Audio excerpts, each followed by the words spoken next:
Next category of operators जो है हमारे पास में दैट इज स्पेशल ऑपरेटर्स। अब स्पेशल ऑपरेटर्स वैसे तो मैंने लास्ट में मेंशन किया था, दो operators that is bitwise and conditional operator वो हमारे बाकी हैं, बट पहले हम ये वाला पार्ट कवर कर रहे हैं, then we'll start with the next. ठीक है, स्पेशल ऑपरेटर्स के अंदर हमारे पास में कई तरीके के ऑपरेटर्स अवेलेबल हैं, जिसमें से कुछ चीजें मैंने पहले भी डिस्कस कर ली हैं, तो इन केस किसी ने अगर लेट ज्वाइन किया है तो वो लोग उसे ध्यान से सुनिएगा। सबसे पहला ऑपरेटर जो स्पेशल ऑपरेटर की कैटेगरी में हमारे पास में अवेलेबल है that is address of.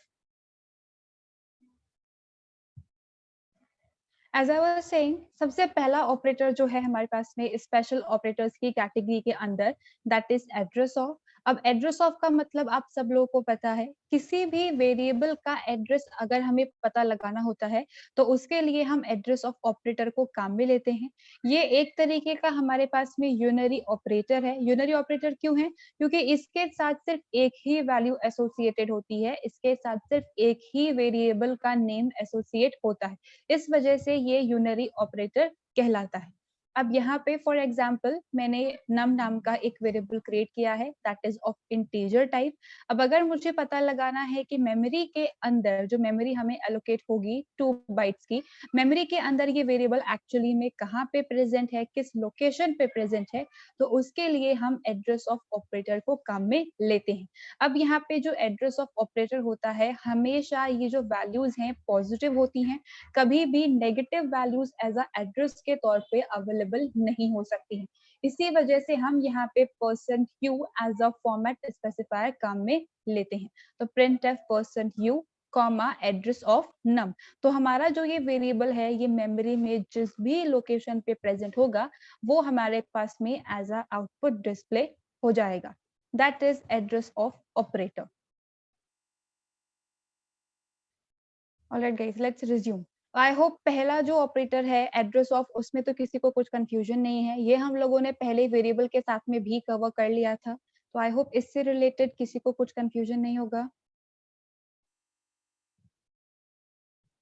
Second जो हमारे पास में कैटेगरी है स्पेशल ऑपरेटर्स के अंदर दैट इज साइज ऑफ। अब साइज ऑफ भी मैंने आप लोगों को पहले बता दिया है।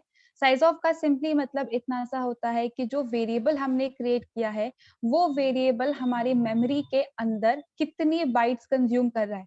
जैसे कि हम कहते हैं इन 2 बाइट्स ऑक्यूपाई करता है, फ्लोट 4 बाइट्स ऑक्यूपाई करता है। तो अगर हमें पता लगाना है कि वेरिएबल का इन टोटल साइज कितना है, उसने कितनी मेमोरी कंज्यूम की है, तो उसके लिए साइज ऑफ ऑपरेटर को काम में लिया जाता है। हम बात कर रहे थे साइज ऑफ ऑपरेटर के बारे में कि वेरिएबल ने कितना मेमोरी कंज्यूम किया है, उसका ये टोटल काउंट हमें रिटर्न करके देता है। अब एग्जांपल के तौर पे यहाँ पे मैंने दो वेरिएबल्स क्रिएट किए हैं, int num and float value. तो यहाँ पे अगर मुझे पता लगाना है कि दोनों वेरिएबल्स कितनी मेमोरी कंज्यूम कर रहे हैं, मुझे नहीं पता इंट कितना कंज्यूम कर रहा है, फ्लोट कितना कंज्यूम कर रहा है, तो हम क्या कर सकते हैं, साइज ऑफ ऑपरेटर को काम में ले सकते हैं। तो सिंपली जो हमारा स्टेटमेंट बनेगा वो कुछ इस तरीके का होगा, printf %d। अब %d इसलिए है क्योंकि यहाँ पे मेमोरी जो है हमारी, सॉरी जो हमारा साइज है, it is not exceeding the range. ठीक है, यहाँ पे जो रेंज है हमारी 32,767, ये उसके रेंज को स्पेसिफाई नहीं कर रहा है। अगर आप चाहो तो %u भी लिख सकते हो, नॉट अ प्रॉब्लम, क्योंकि यहाँ पे साइज भी हमेशा हमारा पॉजिटिव के अंदर ही आएगा, क्योंकि कुछ ना कुछ मेमोरी तो कंज्यूम होगी ही अगर हमने वेरिएबल को क्रिएट किया है। यहाँ पे मैंने %d as a format specifier काम में लिया है एंड यूजुअली हम लोग यही काम में लेते हैं, %d साइज ऑफ नम। तो अब ये जो नम नाम का वेरिएबल है, इसने जितनी भी मेमोरी ऑक्यूपाई की हुई होगी वो हमें एज अ आउटपुट रिटर्न हो जाएगा। यहाँ पे नम है इन टाइप का और इंटीजर जो है वो 2 बाइट्स ऑक्यूपाई करता है, तो 2 यहाँ पे हमें एज अ आउटपुट मिलेगा। सिमिलरली नेक्स्ट जो हमारे पास में स्टेटमेंट है, printf %d size of float और printf %d size of value। अब यहाँ पे साइज ऑफ के साथ में मैंने पहले भी आप लोगों को एक्सप्लेन किया था कि जरूरी नहीं है हम हमेशा वेरिएबल का नेम ही यहाँ पे पास करें। अगर हम चाहे तो यहाँ पे हम डेटा टाइप का नेम भी पास कर सकते हैं, और अगर हम चाहे तो यहाँ पे डायरेक्टली हम कोई नंबर भी लिख सकते हैं। मान लीजिए मैंने यहाँ पे लिख दिया होता 21, ठीक है, साइज ऑफ 21, तो उसके अकॉर्डिंग जितनी भी साइज वो कंज्यूम कर रहा है, जितनी भी बाइट्स कंज्यूम कर रहा है, वो काउंट हमें ये रिटर्न करके दे देता। तो जो साइज ऑफ ऑपरेटर होता है, हम उसे पास तो एट अ टाइम एक ही वैल्यू करते हैं, यानी कि ये भी एक तरीके का यूनरी ऑपरेटर है। अब वो कौन कौन सी वैल्यूज हो सकती हैं? सिंपल वैल्यूज भी हो सकती हैं, वेरिएबल का नाम भी हो सकता है, और डेटा टाइप का नाम भी हो सकता है। तो यहाँ पे चाहे मैं फ्लोट लिखूं या फिर मैं वैल्यू लिखूं, वैल्यू भी हमारा फ्लोट टाइप का ही है। तो दोनों स्टेटमेंट्स का जो हमारे पास में आउटपुट आएगा, दैट विल बी 4। तो कोई भी वैल्यू, कोई भी हमारा जो डेटा टाइप है या कोई भी हमारा जो वेरिएबल है, कितना बाइट्स कंज्यूम किया है, उसको पता लगाने के लिए we use size of operator. I hope ये वाला पार्ट सबको क्लियर है, बिकॉज एक तरीके का रिविजन ही है, दोनों हम लोगों ने पहले कवर कर लिए थे। किसी को इसमें कुछ कंफ्यूजन सेकेंड टाइप के अंदर?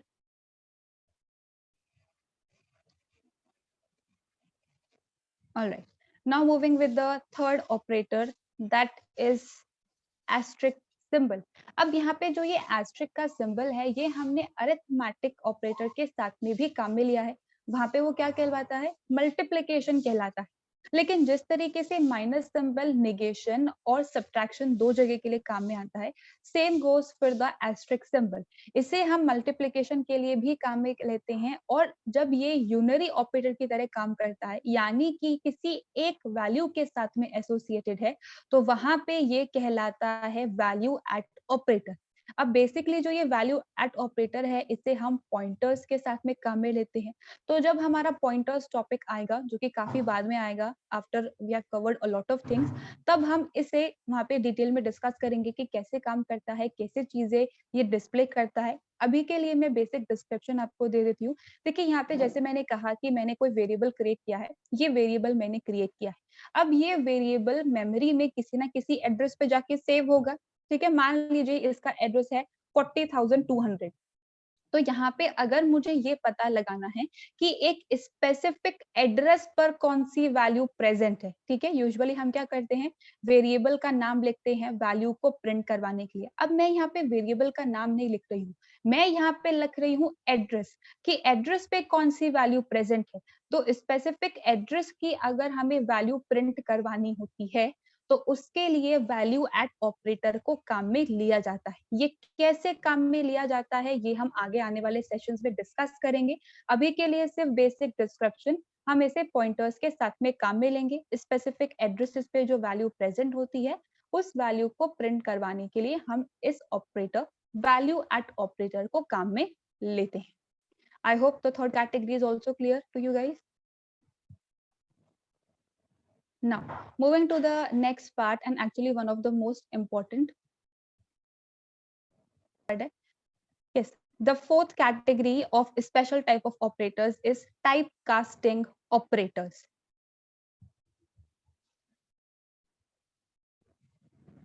देखिए, टाइपकास्टिंग नेक्स्ट कैटेगरी है हमारे पास में स्पेशल ऑपरेटर्स के अंदर। सबसे पहले तो इस टाइपकास्टिंग का मतलब होता क्या है? देखिए, जो भी हमारे पास में एक वैल्यू है, अब किसी ना किसी स्पेसिफिक टाइप की वो वैल्यू होगी, इन, फ्लोट, कैर, डबल, लॉन्ग, किसी ना किसी टाइप की वैल्यू है। अब एक टाइप की वैल्यू को अगर हमें किसी दूसरे टाइप के अंदर कन्वर्ट करना है, इंट को फ्लोट के अंदर कन्वर्ट करना है, फ्लोट को डबल के अंदर कन्वर्ट करना है, कैरेक्टर को इंट के अंदर कन्वर्ट करना है, किसी एक टाइप की वैल्यू को अगर दूसरे टाइप के अंदर हम कन्वर्ट करते हैं, तो वो कहलाता है टाइप कास्टिंग, या फिर टाइप कन्वर्जन भी हम उसे कहते हैं। अब मान लीजिए यहाँ पे आपने यूजर से एक इनपुट लिया कि ये एक नंबर का इनपुट लो। अब वो तो यूजर है, उसे थोड़ी पता है कौन सा नंबर इनपुट करना है। हमें पता है कि इंटीजर की रेंज इतनी होती है, यहाँ पे लॉन्ग की रेंज इतनी होती है, फ्लोट की रेंज इतनी होती है। नॉर्मल यूजर को थोड़ी पता होता है, उसने कुछ बहुत बड़ा सा नंबर इनपुट कर दिया, अब वो इंटीजर की रेंज के बाहर है। तो अगर वो इंटीजर की रेंज के बाहर हो जाएगा, तो फिर वो सर्कल पैटर्न को फॉलो करेगा, राउंड राउंड राउंड राउंड घूमता रहेगा। जहाँ पे काउंटिंग आके रुकी, वो वाला नंबर वेरिएबल के अंदर जाके स्टोर हो जाएगा।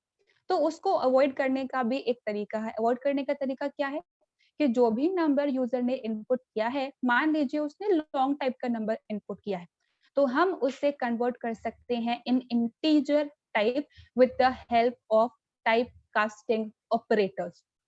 अब यहाँ पे जो टाइपकास्टिंग ऑपरेटर्स को लिखने का तरीका होता है, जो सिंटैक्स होता है, वो कुछ इस तरीके से है। सबसे पहले हमें यहाँ पे पैरेंथेसिस को लिखना होता है और पैरेंथेसिस के अंदर आता है हमारा टाइप, वो टाइप जिसके अंदर हम वैल्यू को कन्वर्ट करना चाहते हैं।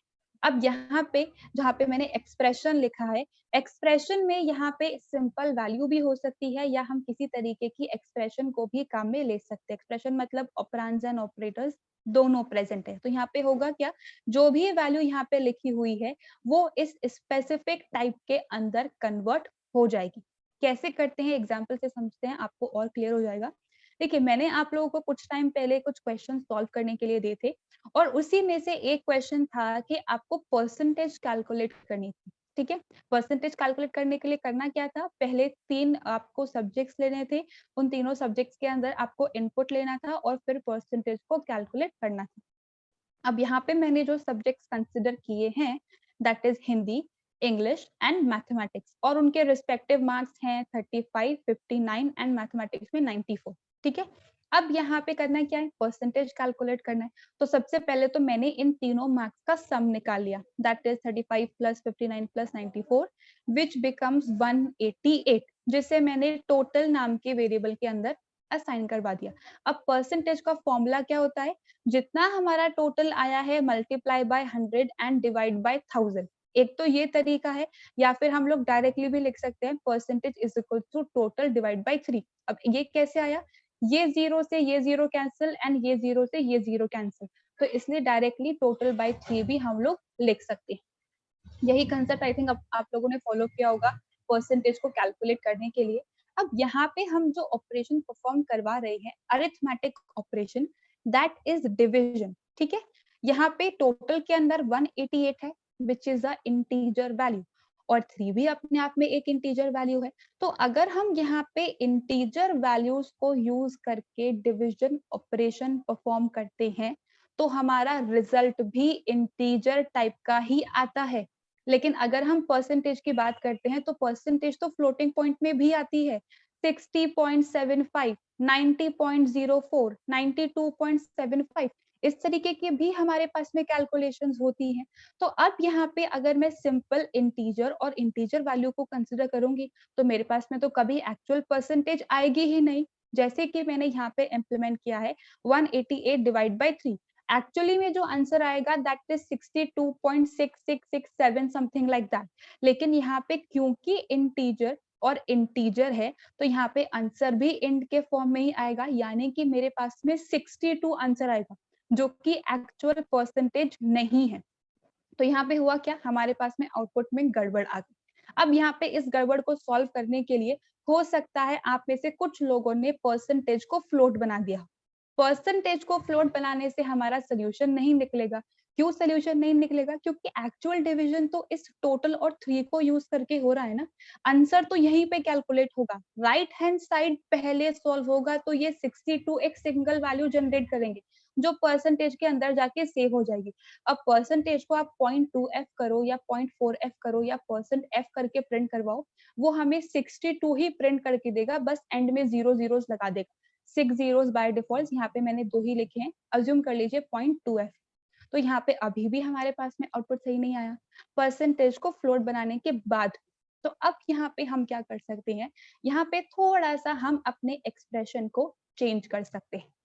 देखिए, इंट और इंट को डिवाइड करते हैं तो आंसर इंटीजर आता है, लेकिन अगर मैं फ्लोट और इंट को डिवाइड करूं, तो यहाँ पे हमारे पास में एक्चुअल रिजल्ट कैलकुलेट होके आ जाता है।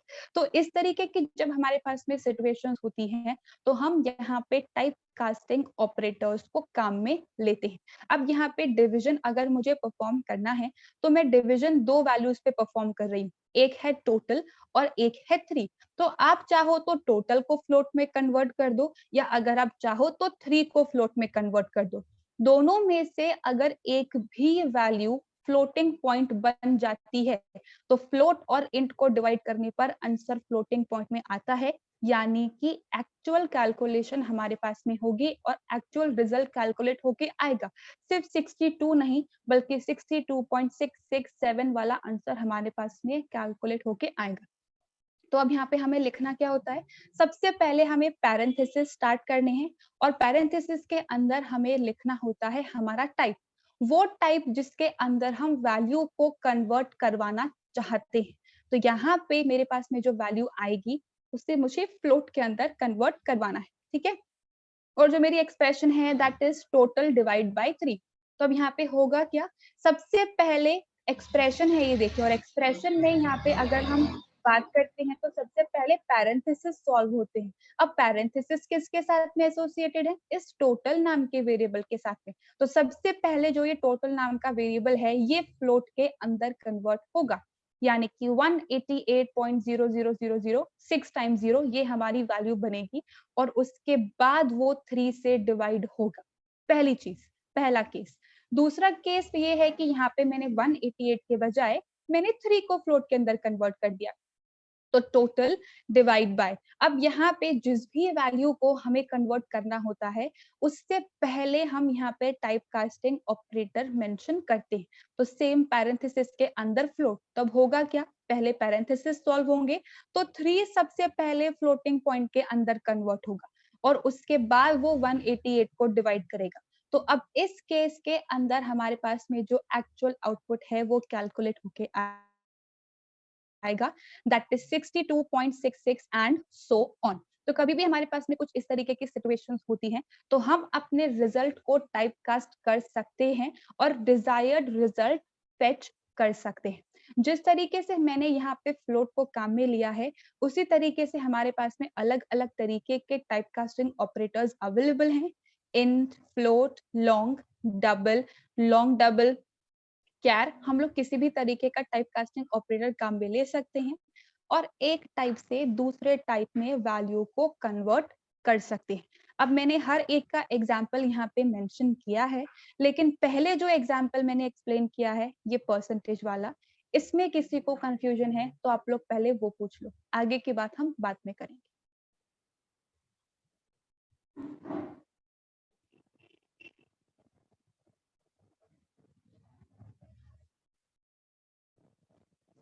सबको क्लियर है गाइस कि क्या प्रॉब्लम आई है और कैसे सोल्यूशन निकाला है हम लोगों ने, टाइपकास्ट क्या है? Alright, then let's begin with the next part. अब जैसे कि मैंने कहा हमारे पास में अलग अलग तरीके के कास्टिंग ऑपरेटर्स अवेलेबल हैं, तो यहाँ पे अगर आप चाहो तो आप वेरिएबल के साथ में भी वर्किंग करवा सकते हो, वरना डायरेक्टली आप प्रिंटफ के साथ में भी इन सबको एग्जीक्यूट करवा के देख सकते हो। आपको पता चल जाएगा कि how exactly things are working. तो अब सबसे पहले जो मैंने यहाँ पे कास्टिंग ऑपरेटर काम में लिया है दैट इज लॉन्ग। एक चीज आपको ध्यान रखनी है कि यहाँ पे जो वैल्यू है वो पैरेंथेसिस के अंदर नहीं आती है। अगर आपने वैल्यू को पैरेंथेसिस के अंदर लिख दिया और लॉन्ग को खाली लिख दिया तो आपके पास में एरर आएगी, एक्सप्रेशन सिंटेक्स एरर आएगी। तो यहाँ पे जो हमारा कास्टिंग ऑपरेटर है वो पैरेंथेसिस के अंदर आता है। वैल्यू को हम नॉर्मली भी लिख सकते हैं, पैरेंथेसिस के अंदर लिख भी दोगे तो कोई प्रॉब्लम नहीं है, ये वाला पैरेंथेसिस के अंदर होना जरूरी है। तो अब यहाँ पे स्टेटमेंट क्या है, print F percent L D long 3.24। अब ये 3.24 किस टाइप की वैल्यू है, फ्लोटिंग पॉइंट टाइप की वैल्यू है, इसके अंदर एक डेसिमल पॉइंट प्रेजेंट है। तो अब अगर मैंने यहाँ पे लॉन्ग डेटा टाइप को काम में लिया है, लॉन्ग क्या होता है, इंटीजर टाइप का या हमारे पास में डेटा टाइप है। इसकी रेंज की बात मैं नहीं कर रही हूँ, कौन सी वैल्यू के स्टोर करता है मैं उसकी बात नहीं कर रही, ये एक इंटीजर टाइप है। इंटीजर का मतलब क्या होता है, a number that does not contain a decimal point. तो यहाँ पे होगा क्या, ये जो 0.24 है हमारा ये ऑटोमेटिकली डिस्कार्ड हो जाएगा और सिर्फ पॉइंट से पहली वाली वैल्यू हमारे पास में आउटपुट के तौर पे डिस्प्ले हो जाएगी। अब फ्लोटिंग पॉइंट को लॉन्ग के अंदर कन्वर्ट कर लिया हम लोगों ने, लेकिन लॉन्ग को डिस्प्ले भी तो करवाना पड़ेगा और उसके लिए कौन सा फॉर्मेट स्पेसिफाई होता है, %LD फॉर्मेट स्पेसिफाई होता है। तो सबसे पहले फ्लोटिंग पॉइंट लॉन्ग के अंदर कन्वर्ट होगा, उसके बाद हमारी स्क्रीन पर आउटपुट के तौर पे डिस्प्ले होगा। Same concept for the int as well, यहाँ पे सेम वैल्यू ली है मैंने 3.24। अब इस 3.24 को मैंने इंट के अंदर कन्वर्ट किया है और फिर डिस्प्ले करवाया है। इंट के लिए वी ऑलवेज यूज %D, ठीक है। अब मान लीजिए यहाँ पे कोई नेगेटिव वैल्यू होती, -3.24 होता, तो यहाँ पे जो हमारे पास में आउटपुट आता दैट विल बी -3, ठीक है, क्योंकि इंटीजर जो नॉर्मल इंटीजर है इट इज साइंड टाइप और साइन पॉजिटिव नेगेटिव दोनों को सपोर्ट करता है। तो इस केस में भी जो डेसिमल पार्ट है वो डिस्कार्ड हो जाएगा और सिर्फ जो डेसिमल से पहला वाला वैल्यू है वो हमें आउटपुट के तौर पे रिटर्न होगा। सिमिलरली मैंने यहाँ पे एक और एग्जांपल लिखा है कैर का। अब कैर के साथ में मैंने यहाँ पे 66 एज अ वैल्यू एसोसिएट करवाया है।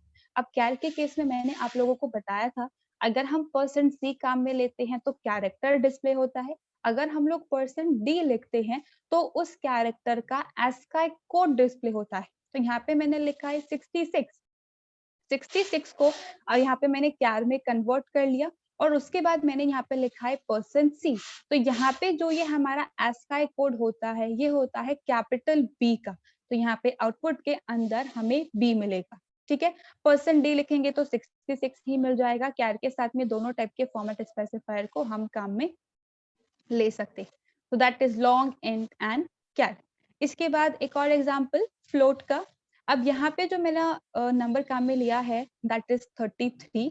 इस 33 को मैंने फ्लोट के अंदर कन्वर्ट करवाया है। अब फ्लोट के लिए जो फॉर्मेट स्पेसिफायर होता है दैट इज %f।